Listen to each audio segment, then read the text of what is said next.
L'épisode du jour traite du nouveau Scott millésime 2018 E-Scale 910.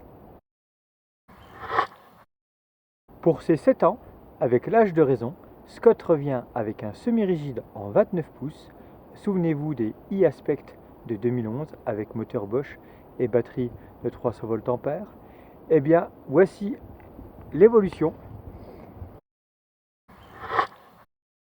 On est sur toujours un format 29, mais la grosse nouveauté c'est qu'on passe en 29 par 2.6.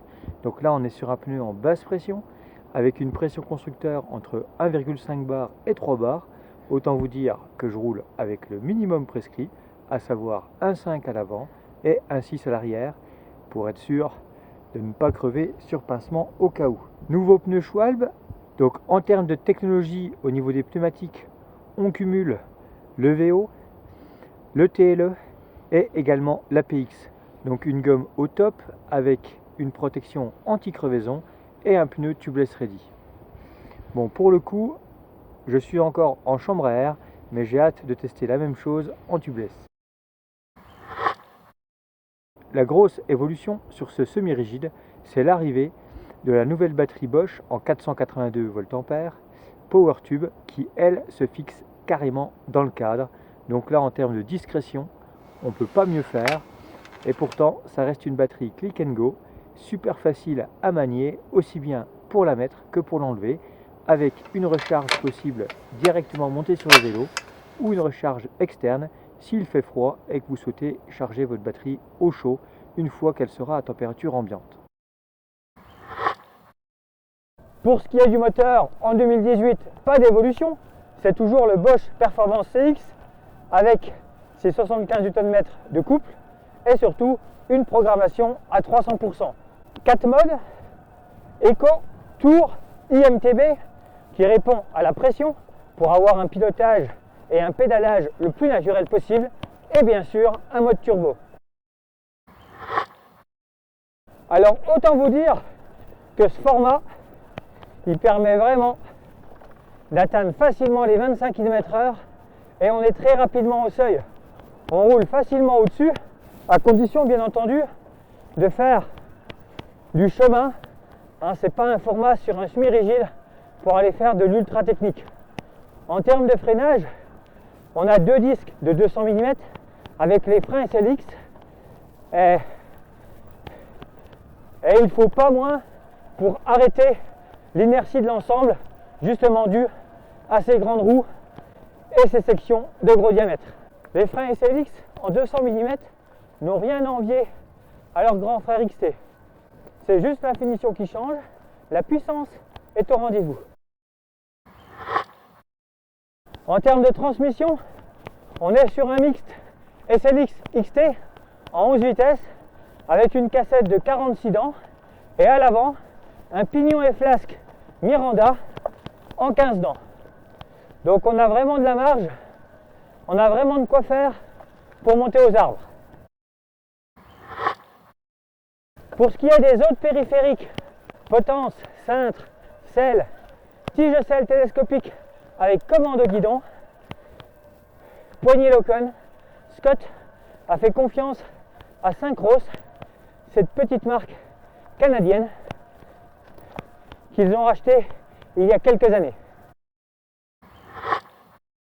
En termes de suspension, l'avant a été confié à une Fox Rhythm en diamètre 34.